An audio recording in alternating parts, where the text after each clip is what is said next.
अयोध्या का राम मंदिर एक महत्वपूर्ण हिंदू मंदिर है जो भारत के उत्तर प्रदेश के अयोध्या में स्थित है और वर्तमान में निर्माणाधीन है। जनवरी 2024 तक मंदिर का गर्भगृह और प्रथम तल तैयार हो चुका है और 22 जनवरी 2024 को इसमें श्रीराम के बाल रूप की प्राण प्रतिष्ठा की गई। यह मंदिर उस स्थान पर बना है जिसे हिंदू धर्म में भगवान राम का जन्मस्थान माना जाता है। पहले इस स्थान पर बाबरी मस्जिद थी, जिसका निर्माण एक मौजूदा गैर इस्लामी ढांचे को ध्वस्त करके किया गया था। बाद में इस मस्जिद को भी ध्वस्त कर दिया गया था। 2019 में भारत के सर्वोच्च न्यायालय ने विवादित भूमि पर फैसला सुनाया कि यह भूमि हिंदुओं की है और यहां राम मंदिर का निर्माण हो सकता है। साथ ही मुसलमानों को मस्जिद बनाने के लिए एक अलग जमीन का टुकड़ा दिया जाएगा। अदालत ने भारतीय पुरातत्व सर्वेक्षण ASI की एक रिपोर्ट का हवाला दिया, जिसमें बाबरी मस्जिद के नीचे एक गैर इस्लामिक संरचना की मौजूदगी का प्रमाण था। राम मंदिर के निर्माण की शुरुआत के लिए भूमि पूजन 5 अगस्त 2020 को किया गया था। वर्तमान में मंदिर का निर्माण कार्य श्री राम जन्मभूमि तीर्थ क्षेत्र ट्रस्ट द्वारा देखरेख में हो रहा है। मंदिर का उद्घाटन 22 जनवरी 2024 को निर्धारित किया गया है। हालांकि राम मंदिर के निर्माण के दौरान दान के कथित दुरुपयोग, प्रमुख कार्यकर्ताओं को दरकिनार करने और भाजपा द्वारा मंदिर का राजनीतिकरण करने के कारण कई विवाद भी उठे हैं। इतिहास। प्राचीन एवं मध्यकालीन। राम हिंदू धर्म के एक प्रमुख देवता हैं, जिन्हें विष्णु के अवतार के रूप में माना जाता है। प्राचीन भारतीय महाकाव्य रामायण के अनुसार राम का जन्म अयोध्या में हुआ था। 16वीं शताब्दी में बाबर ने उत्तर भारत में मंदिरों पर अपने आक्रमण की श्रृंखला के दौरान अयोध्या के मंदिर पर हमला किया और उसे नष्ट कर दिया। बाद में मुगलों ने इस स्थान पर बाबरी मस्जिद का निर्माण किया, जिसे राम की जन्मभूमि, राम जन्मभूमि का स्थान माना जाता है। बाबरी मस्जिद का सबसे पहला रिकॉर्ड 1767 में मिलता है, जो जेसुइट मिशनरी जोसेफ टिफेंथिलर द्वारा लिखित लैटिन पुस्तक डिस्क्रिप्टियो इंडिया में मिलता है। उनके अनुसार मस्जिद का निर्माण रामकोट मंदिर, जिसे अयोध्या में राम का किला माना जाता है, और बेदिक, जहां राम का जन्मस्थान है, को नष्ट करके किया गया था। धार्मिक हिंसा की पहली घटना 1853 में दर्ज की गई थी। दिसंबर 1858 में ब्रिटिश प्रशासन ने विवादित स्थल पर हिंदुओं को पूजा अनुष्ठान आयोजित करने से प्रतिबंधित कर दिया। इसके बाद मस्जिद के बाहर अनुष्ठान आयोजित करने के लिए एक मंच बनाया गया। आधुनिक युग। राम मंदिर विवाद और निर्माण। 22-23 दिसंबर 1949 की रात को बाबरी मस्जिद के अंदर राम और सीता की मूर्तियां स्थापित कर दी गईं, जिसके बाद भक्त वहां इकट्ठा होने लगे। जनवरी 1950 तक राज्य ने CRPC की धारा 145 के तहत मस्जिद पर नियंत्रण कर लिया और मुसलमानों को वहां से वंचित करते हुए हिंदुओं को पूजा करने की अनुमति दी। 1980 के दशक में हिंदू राष्ट्रवादी संगठन संघ परिवार से जुड़ी विश्व हिंदू परिषद VHP ने इस स्थान को पुनः प्राप्त करने और वहां शिशु राम लल्ला को समर्पित एक मंदिर बनाने के लिए एक नया आंदोलन शुरू किया। VHP ने जय श्री राम लिखी ईंटें और धन इकट्ठा करना शुरू किया। बाद में प्रधानमंत्री राजीव गांधी की सरकार ने विहिप को शिलान्यास की अनुमति दी। तत्कालीन गृह मंत्री बूटा सिंह ने औपचारिक रूप से विहिप नेता अशोक सिंघल को यह अनुमति दी। प्रारंभ में भारत सरकार और उत्तर प्रदेश सरकार इस बात पर सहमत हुई कि शिलान्यास विवादित स्थल के बाहर किया जाएगा। हालांकि 9 नवंबर 1989 को VHP नेताओं और साधुओं के एक समूह ने विवादित भूमि के बगल में 200 लीटर गड्ढा खोदकर आधारशिला रखी। वहीं गर्भगृह का सिंहद्वार बनवाया गया। इसके बाद 6 दिसंबर 1992 को VHP और भारतीय जनता पार्टी ने इस स्थल पर 150,000 स्वयंसेवकों के साथ एक रैली का आयोजन किया, जिन्हें करसेवक कहा जाता था। रैली हिंसक हो गई, भीड़ ने सुरक्षा बलों को पछाड़ दिया और मस्जिद को तोड़ दिया। मस्जिद के विध्वंस के परिणामस्वरूप भारत के हिंदू और मुस्लिम समुदायों के बीच कई महीनों तक अंतर सांप्रदायिक हिंसा हुई। इस हिंसा के प्रत्यक्ष परिणामस्वरूप बॉम्बे अब मुंबई में अनुमानित 2000 लोगों की मौत हो गई और पूरे भारतीय उपमहाद्वीप में दंगे भड़क उठे। मस्जिद के विध्वंस के एक दिन बाद 7 दिसंबर 1992 को न्यूयॉर्क टाइम्स ने बताया कि पूरे पाकिस्तान में 30 से अधिक हिंदू मंदिरों पर हमला किया गया, कुछ में आग लगा दी गई और एक को ध्वस्त कर दिया गया। बांग्लादेश में भी हिंदू मंदिरों पर हमले किए गए। 5 जुलाई 2005 को 5 आतंकवादियों ने अयोध्या में नष्ट की गई बाबरी मस्जिद के स्थान पर अस्थायी राम मंदिर पर हमला किया।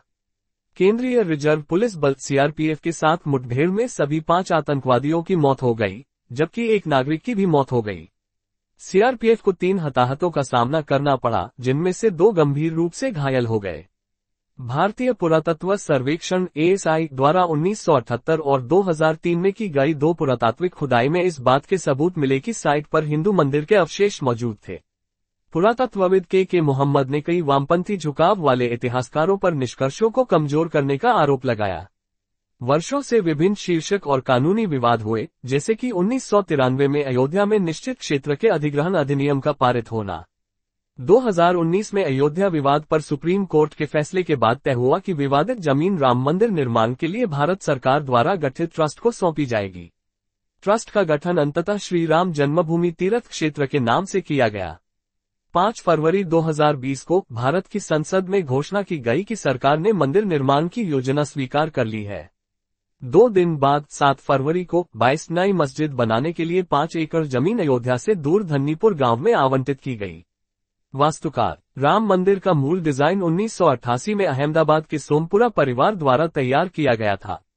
सोमपुरा परिवार कम से कम 15 पीढ़ियों से मंदिर निर्माण में अपना योगदान दे रहा है और इसने दुनिया भर में 100 से अधिक मंदिरों के डिजाइन में महत्वपूर्ण भूमिका निभाई है, जिसमें प्रसिद्ध सोमनाथ मंदिर भी शामिल है। राम मंदिर के मुख्य वास्तुकार चंद्रकांत सोमपुरा थे, जिनकी सहायता उनके 2 बेटे निखिल सोमपुरा और आशीष सोमपुरा ने की, जो स्वयं भी वास्तुकार हैं। 2020 में सोमपुरा परिवार ने कुछ मूल डिजाइन में बदलावों के साथ एक नया डिजाइन प्रस्तुत किया, जिसे हिंदू ग्रंथों, वास्तुशास्त्र और शिल्पा शास्त्रों के अनुसार तैयार किया गया। मंदिर की नई संरचना 250 फीट चौड़ी, 380 फीट लंबी और 161 फीट ऊंची होगी। निर्माण पूरा होने के बाद यह मंदिर दुनिया का तीसरा सबसे बड़ा हिंदू मंदिर होगा। इसे नागर शैली की गुर्जर चालुक्य वास्तुकला में डिजाइन किया गया है, जो मुख्य रूप से उत्तरी भारत में पाई जाती है। प्रस्तावित मंदिर का एक मॉडल 2019 में प्रयाग कुंभ मेले के दौरान प्रदर्शित किया गया था। मंदिर की मुख्य संरचना 3 मंजिला ऊंचे चबूतरे पर बनाई जाएगी। इसमें गर्भगृह के मध्य में और प्रवेश द्वार पर 5 मंडप होंगे। एक तरफ के 3 मंडप कुडू, नृत्य और रंग के होंगे, जबकि दूसरी तरफ के 2 मंडप कीर्तन और प्रार्थना के लिए होंगे। नागर शैली में मंडपों को शिखरों से सजाया जाएगा। मंदिर में कुल 366 स्तंभ होंगे, जिनमें प्रत्येक स्तंभ पर 16 मूर्तियां होंगी। इन मूर्तियों में शिव के अवतार, 10 दशावतार, 64 योगिनियां और देवी सरस्वती के 12 अवतार शामिल होंगे। सीढ़ियों की चौड़ाई 16 फीट होगी। विष्णु को समर्पित मंदिरों के डिजाइन के अनुसार गर्भगृह अष्टकोणीय होगा। मंदिर 10 एकड़ क्षेत्र में बनाया जाएगा और 57 एकड़ भूमि को एक प्रार्थना कक्ष, एक व्याख्यान कक्ष, एक शैक्षिकी सुविधा, एक संग्रहालय और एक कैफेटेरिया सहित अन्य सुविधाओं के साथ एक परिसर में विकसित किया जाएगा। मंदिर समिति के अनुसार 70,000 से अधिक लोग इस स्थल का दौरा कर सकेंगे। लार्सन एंड टुब्रो ने मंदिर के डिजाइन और निर्माण की निःशुल्क देखरेख की पेशकश की और इस परियोजना का ठेकेदार बन गया। केंद्रीय भवन अनुसंधान संस्थान, राष्ट्रीय भूभौतिकीय अनुसंधान संस्थान और बॉम्बे, गुवाहाटी और मद्रास IIT मिट्टी परीक्षण, कंक्रीट और डिजाइन जैसे क्षेत्रों में सहायता कर रहे हैं। मंदिर का निर्माण राजस्थान के बांसी से प्राप्त 600,000 घन फीट बलुआ पत्थर से किया जाएगा। मंदिर के निर्माण में लोहे का कोई उपयोग नहीं होगा और पत्थर के खंडों को जोड़ने के लिए 10,000 तांबे की प्लेटों की आवश्यकता होगी। सांस्कृतिक रूप से महत्वपूर्ण कदम में थाईलैंड भी राम जन्मभूमि पर मिट्टी भेजकर राम मंदिर के उद्घाटन में प्रतीकात्मक रूप से योगदान दे रहा है, जो मंदिर के सम्मान के लिए थाईलैंड की 2 नदियों से पानी भेजने के अपने पूर्व संकेत पर आधारित है। देवता रामलला की पोशाक दर्जी भागवत प्रसाद और शंकर लाल ने सिलाई थी, जो राम की मूर्ति के 4थी पीढ़ी के दर्जी थे। रामलला 1989 में विवादित स्थल पर अदालती मामले में एक वादी थे और उन्हें कानून द्वारा न्यायिक व्यक्ति माना जाता था। उनका प्रतिनिधित्व VHP के वरिष्ठ नेता त्रिलोकीनाथ पांडे ने किया, जिन्हें रामलला का सबसे करीबी मानवीय मित्र माना जाता था। मंदिर ट्रस्ट के अनुसार अंतिम ब्लूप्रिंट में मंदिर के मैदान में सूर्य, गणेश, शिव, दुर्गा, विष्णु और ब्रह्मा को समर्पित मंदिर शामिल होंगे। मंदिर के गर्भगृह में रामलला की 2 मूर्तियां रखी जाएंगी, जिनमें से एक 5 साल पुरानी होगी। 29 दिसंबर 2023 को अयोध्या राम मंदिर के लिए रामलला की मूर्ति का चयन मतदान प्रक्रिया के माध्यम से किया गया। कर्नाटक के मूर्तिकार अरुण योगीराज ने राम की मूर्ति बनाई है। निर्माण श्री राम जन्मभूमि तीर्थ क्षेत्र ने मार्च 2020 में श्री राम मंदिर के निर्माण का पहला चरण शुरू किया। हालांकि भारत में कोविड-19 महामारी और 2020 की चीन भारत झड़पों के कारण निर्माण अस्थायी रूप से स्थगित कर दिया गया था। निर्माण स्थल के समतल और खुदाई के दौरान एक शिवलिंग, खंभे और टूटी हुई मूर्तियां मिली। 25 मार्च 2020 को भगवान राम की मूर्ति को उत्तर प्रदेश के मुख्यमंत्री योगी आदित्यनाथ की उपस्थिति में एक अस्थायी स्थान पर ले जाया गया। मंदिर निर्माण की तैयारी में विश्व हिंदू परिषद ने एक विजय महामंत्र जाप अनुष्ठान का आयोजन किया, जिसमें 6 अप्रैल 2020 को विजय महामंत्र श्री राम जय जय राम का जाप करने के लिए अलग अलग स्थानों पर लोग एकत्रित हुए। यह मंदिर के निर्माण में बाधाओं पर विजय सुनिश्चित करने के लिए कहा गया था। लार्सन एंड टूब्रो ने मंदिर के डिजाइन और निर्माण की निःशुल्क देखरेख करने की पेशकश की और इस परियोजना के ठेकेदार बने। केंद्रीय भवन अनुसंधान संस्थान, राष्ट्रीय भूभौतिकीय अनुसंधान संस्थान और भारतीय प्रौद्योगिकी संस्थान जैसे बॉम्बे, गुवाहाटी और मद्रास मिट्टी परीक्षण, कंक्रीट और डिजाइन जैसे क्षेत्रों में सहायता कर रहे हैं। रिपोर्टों के अनुसार भारतीय अंतरिक्ष अनुसंधान संगठन इसरो ने सरयू नदी की एक धारा की पहचान की थी जो मंदिर के नीचे बहती है। मंदिर के निर्माण के लिए राजस्थान के बंसी पहाड़ों से 600,000 क्यूबिक फीट बलुआ पत्थर का उपयोग किया जाएगा। भूमि पूजन समारोह। राम मंदिर निर्माण आधिकारिक तौर पर 5 अगस्त 2020 को आधारशिला समारोह के साथ फिर से शुरू हुआ। इस अवसर से पहले 3 दिवसीय वैदिक अनुष्ठान आयोजित किए गए थे। भारत के प्रधानमंत्री नरेंद्र मोदी ने समारोह के दौरान 40 किलो चांदी की ईंट को आधारशिला के रूप में स्थापित किया। 4 अगस्त को रामाचन पूजा की गई, जिसमें सभी प्रमुख देवी देवताओं को निमंत्रण दिया गया। भारत भर के कई धार्मिक स्थानों से भूमि पूजन के लिए मिट्टी और पवित्र पानी इकट्ठा किया गया। इसमें त्रिवेणी संगम, गंगा, सिंधु, यमुना, सरस्वती, कावेरी नदी पर तालकावेरी, कामाख्या मंदिर असम और अन्य स्थानों से एकत्र की गई सामग्री शामिल थी। आगामी मंदिर को आशीर्वाद देने के लिए देश भर के विभिन्न हिंदू मंदिरों, गुरुद्वारों और जैन मंदिरों से भी मिट्टी भेजी गई, जिसमें पाकिस्तान स्थित शारदा पीठ भी शामिल थी। 4 धाम के तीर्थ स्थानों से भी मिट्टी भेजी गई।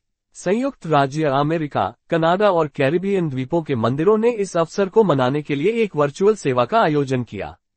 टाइम्स स्क्वायर पर भगवान राम की छवि दिखाने की योजना भी बनाई गई। हनुमानगढ़ी के 7 किलोमीटर के दायरे में सभी 7,000 मंदिरों को भी दिया जलाकर उत्सव में शामिल होने के लिए कहा गया। अयोध्या के मुस्लिम भक्त जो भगवान राम को अपना पूर्वज मानते हैं, वे भी भूमि पूजन के लिए तत्पर थे। इस अवसर पर सभी धर्मों के आध्यात्मिक नेताओं को आमंत्रित किया गया था। 5 अगस्त को प्रधानमंत्री नरेंद्र मोदी हनुमानगढ़ी मंदिर में हनुमान जी से अनुमति लेने गए थे। इसके बाद राम मंदिर का भूमि पूजन और शिलान्यास हुआ। योगी आदित्यनाथ, मोहन भागवत, नृत्य गोपाल दास और नरेंद्र मोदी ने भाषण दिए। मोदी ने जय सिया राम के साथ अपने भाषण की शुरुआत की और उन्होंने उपस्थित लोगों से जय सिया राम का जाप करने का आग्रह किया। उन्होंने कहा, जय सिया राम का आह्वान न केवल भगवान राम के शहर में बल्कि आज पूरे विश्व में गूंज रहा है और राम मंदिर हमारी परंपराओं का आधुनिक प्रतीक बन जाएगा। नरेंद्र मोदी ने राम मंदिर के लिए बलिदान देने वाले लोगों को भी बहुत सम्मान दिया। मोहन भागवत ने मंदिर निर्माण के आंदोलन में योगदान के लिए लालकृष्ण आडवाणी को भी धन्यवाद दिया। मोदी ने पारिजात का पौधा भी लगाया। देवता के सामने मोदी ने एक दंडवत प्रणाम, साष्टांग प्रणाम किया, जिसमें वह पूरी तरह से प्रार्थना में हाथ फैलाए हुए जमीन पर लेट गए थे। कोविड-19 महामारी के कारण मंदिर में उपस्थित लोगों की संख्या 175 तक सीमित थी। प्राण प्रतिष्ठा। जनवरी 2024 तक राम मंदिर का गर्भगृह सहित प्रथम तल बनकर तैयार हो चुका है। 22 जनवरी 2024 को दोपहर 12:29 बजे शुभ मुहूर्त के 90 मिनट के दौरान श्रीराम की मूर्ति की प्राण प्रतिष्ठा की गई। इस समारोह में भारत के प्रधानमंत्री नरेंद्र मोदी मुख्य अतिथि के रूप में शामिल हुए। इससे पहले 15 जनवरी मकर संक्रांति से विभिन्न कार्यक्रमों की शुरुआत हो गई थी। प्राण प्रतिष्ठा के आयोजन के लिए उत्तर प्रदेश सरकार ने 100 करोड़ रुपए का बजट निर्धारित किया है। 22 जनवरी को कई प्रदेशों में विद्यालयों में अवकाश घोषित किया गया। नरेंद्र मोदी ने इस अवसर पर लोगों से अपने घरों पर दिए जलाने का आह्वान किया। इस भव्य कार्यक्रम में प्रधानमंत्री मोदी के अलावा सिनेमा जगत के कई जाने-माने कलाकार और कुल 6,000 विशिष्ट अतिथि वीवीआईपी शामिल हुए। विवाद। राम मंदिर दान घोटाला। 2015 में राम मंदिर मुद्दे में शामिल प्रमुख संगठनों में से एक हिंदू महासभा ने भाजपा से संबद्ध विश्व हिंदू परिषद वीएचपी पर 1,400 करोड़ रुपए $204 और 40 मिलियन से अधिक का दान घोटाला करने का आरोप लगाया। आरोप था कि यह घोटाला मंदिर के निर्माण के लिए एकत्र किए गए दान में किया गया। वीएचपी ने इस आरोप को सिरे से खारिज कर दिया। 2019 में निर्मोही अखाड़ा ने भी विश्व हिंदू परिषद पर 1400 करोड़ रुपए $204 और 40 सेंट मिलियन का घोटाला करने का आरोप लगाया। कर्नाटक के पूर्व मुख्यमंत्रियों HD कुमारस्वामी और वर्तमान मुख्यमंत्री सिद्धारमैया सहित कुछ लोगों ने भी इस बात पर कड़ा सवाल उठाया कि मंदिर निर्माण के लिए धन कैसे जुटाया गया। वांछित राशि जुटाने में विफल रहने के बाद राष्ट्रीय स्वयंसेवक संघ से जुड़े एक स्कूल की प्रधानाध्यापिका को धमकाया गया और बाद में उन्हें निलंबित कर दिया गया। ऐसा ही एक मामला बलिया जिले में भी हुआ। भ्रष्टाचार के इन आरोपों के बाद मौद्रिक खातों को पारदर्शी बनाने के लिए टाटा कंसल्टेंसी सर्विसेज को शामिल किया गया। TCS ने वित्तीय प्रक्रियाओं को डिजिटल बनाने का काम संभाला ताकि भविष्य में ऐसी किसी भी प्रकार की अनियमितताओं से बचा जा सके। प्रमुख कार्यकर्ताओं को किनारे शुरू। 2017 में हिंदू महासभा ने राम मंदिर पर कब्जा करने के लिए भाजपा, बजरंग दल और अन्य संघ परिवार संगठनों की आलोचना की। हिंदू महासभा के राष्ट्रीय उपाध्यक्ष पंडित अशोक शर्मा ने कहा कि उनके संगठन ने लड़ाई जारी रखी, लेकिन बाद में इसे भाजपा और उसके अन्य भगवा सहयोगियों ने हाईजैक कर लिया। 2020 में हिंदू महासभा के राष्ट्रीय प्रवक्ता प्रमोद जोशी ने कहा था कि राम मंदिर का असली श्रेय हिंदू महासभा को है, लेकिन हिंदू महासभा को राम मंदिर के भूमि पूजन से दूर रखा गया है और असल में हमें ही भूमि पूजन करना चाहिए था। मंदिर का निर्माण। कई हिंदुत्व समर्थकों ने मंदिर की बनावट और मुसलमानों की भागीदारी को लेकर इसके निर्माण पर आपत्ति जताई है। वे राम मंदिर में इस्लामिक रूपांकन ढूंढते हैं। राम मंदिर ट्रस्ट के महासचिव चंपत राय ने इन चिंताओं का जवाब देते हुए कहा कि मंदिर का निर्माण विशेषज्ञों द्वारा किया जा रहा है और उनके धर्म के बारे में कोई सवाल नहीं हो सकता है। मंदिर का राजनीतिकरण। 2020 में निर्मोही अखाड़े के राष्ट्रीय प्रवक्ता महंत सीताराम दास ने नरेंद्र मोदी द्वारा मंदिर की नींव रखने के भाजपा के फैसले की आलोचना की और कहा कि मंदिर का काम केवल धार्मिक पुजारियों द्वारा किया जाना चाहिए। हिंदू महासभा के राष्ट्रीय उपाध्यक्ष पंडित अशोक शर्मा ने कहा कि भाजपा ने पूरे मामले का राजनीतिकरण कर दिया। कई विपक्षी दलों के साथ साथ भाजपा सदस्यों ने मंदिर का राजनीतिकरण करने और राजनीतिक लाभ हासिल करने के लिए इसका इस्तेमाल करने के लिए भाजपा की आलोचना की है। मंदिर के उद्घाटन की तारीख घोषित करने के बाद कांग्रेस अध्यक्ष मल्लिकार्जुन खड़गे ने गृह मंत्री अमित शाह के अधिकार पर सवाल उठाया था। बीजेपी नेता सुब्रमण्यम स्वामी ने राम मंदिर उद्घाटन में मोदी के शामिल होने पर सवाल उठाए। कांग्रेस सांसद शशि थरूर ने मंदिर पर अत्यधिक ध्यान केंद्रित करके महत्वपूर्ण शासन मुद्दों से ध्यान भटकाने के लिए भारतीय मीडिया की आलोचना की है। भूमि पूजन समारोह पर प्रतिक्रियाएं। कुछ पुजारियों और धार्मिक नेताओं ने शिकायत की कि समारोह में उचित अनुष्ठान प्रक्रियाओं का पालन नहीं किया गया। उन्होंने ये भी कहा कि 5 अगस्त एक धार्मिक शुभ तिथि नहीं थी और समारोह में हवन शामिल नहीं था। इस संबंध में लेखिका और कार्यकर्ता अरुंधति रॉय, जो पीएम मोदी की प्रसिद्ध आलोचक है, ने बताया कि चुनी गई तारीख जम्मू और कश्मीर की विशेष स्थिति को रद्द किए जाने के 1 साल पूरे होने को चिन्हित करती है। पाकिस्तान ने अपने विदेश कार्यालय के माध्यम से एक आधिकारिक बयान जारी कर इस स्थल के इतिहास के कारण मंदिर का निर्माण शुरू करने के लिए भारत की आलोचना की। इसके विपरीत विभिन्न भारतीय राजनीतिक नेताओं ने भूमि पूजन समारोह की प्रशंसा की।